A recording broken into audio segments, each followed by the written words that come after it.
wanted to take some time to make a video about this character that I kind of made at the end of Incursion here. He's right now level 98, and I was thinking about taking him to 100, but I decided against it after I hit 98 because leveling just turned out to be way too slow and unfun.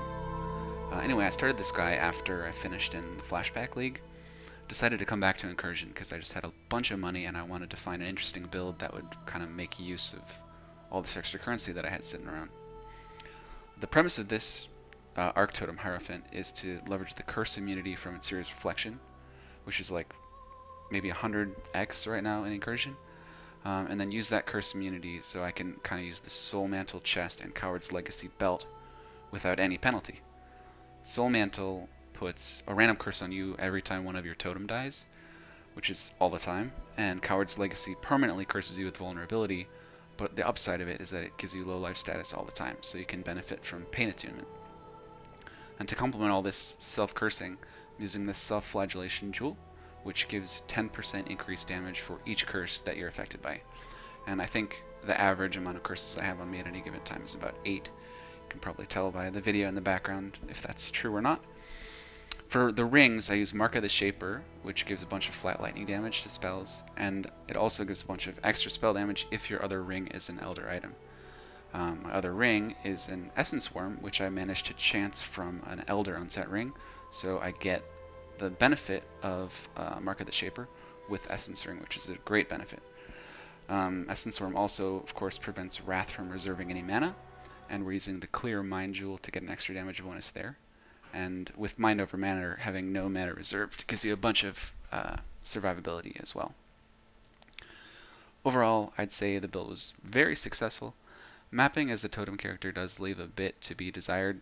You kind of like, I mean, even if you're one-shotting every pack, the totem placement speed and Arc's cast speed are just pretty slow in general. If you're running a map with narrow quarters, I mean, you can use a phasing flask like I am in the video behind, but it's kind of dangerous. Like if you want to play super safe, if I was trying to level, I would have to wait for each pack to die before I move on to the next one. And also, since we're using Shimmeron wands and we're Hierophant, we don't really have access to Fortify, so you're not the tankiest character in the world. As you can see, you do fine for the most part, but every once in a while you'll just get hit by a bunch of stuff at the same time and die. The bossing, on the other hand, for this character has just been probably more fun than any other character I've ever made. The playstyle of Totem really lets you focus on movement and the phases of the fight, much more than like a melee or a self-caster would. I managed to kill Uber Elder Deathless, I think 6 out of the 7 times that I did it since I hit 98. Anyway, I'll have a video of that just in a second. First, I kind of want to show you Path of Building, so here's that.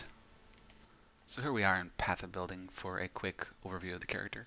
We've got about 7,000 effective HP split between life 4.7k, energy shield 1.2k, and mana 2.5k. It's been very comfortable. Just looking at the configuration real quick, we have 8 curses on ourselves, which seems to be the average throughout a normal fight. And I disabled the shock checkbox just because I want to be a little more consistent with this. Looking at the gem links, right now we're using faster casting because the totems cast super slow. Empower for just some flat damage, lightning pen, obvious. Added lightning damage is also self-explanatory, and then this last link is kind of the one that's up to personal preference. If you go with LE Focus, obviously you can't shock, so you lose a bunch of damage potential there, but it's the best in terms of raw numbers without status effects. Controlled Destruction, you get 10% less damage according to Path of Building, but if you check the shock button, you can see the DPS over here goes from 4.4k to 6.7k, which is pretty huge. So you can choose whether or not you want to rely on shock. I'm going to switch this back to LE Focus for now. And let's take a quick look at the tree. So since we're using Shimmeron, we definitely want to scale our power charges, so we pick up the +1 to maximum power charge nodes everywhere we can. There's 3 of them.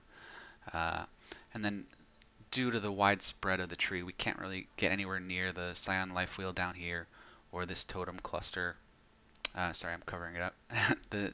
the totem cluster here or the Scion Life Wheel here, because we opt to get 6 jewel slots. 3 of them, which I mentioned before, are reserved by unique jewels. Watcher's Eye with Lightning Pen, Clear Mind, Self-Flagellation. And then the 3 rare jewels, you just get crit multi, life, and little damage if you can. So one thing that I was a little sad about on this tree is that I couldn't really afford to make it up to this Heart of Thunder node and this lightning cluster.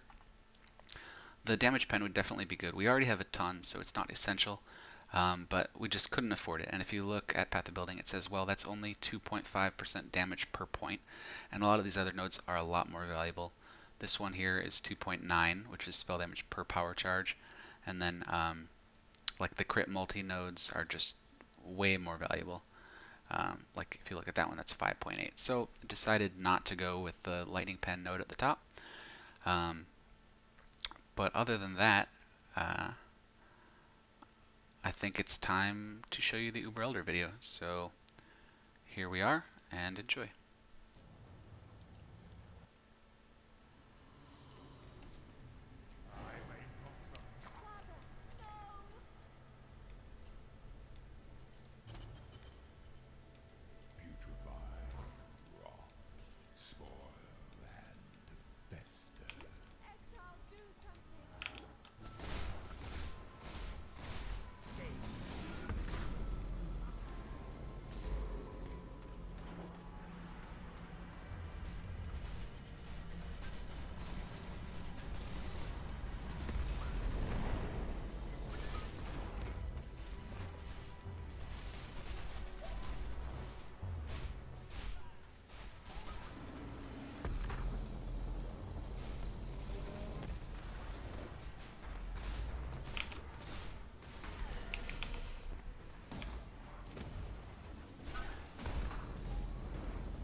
That was a dodge or an evade or something, but it was good whatever it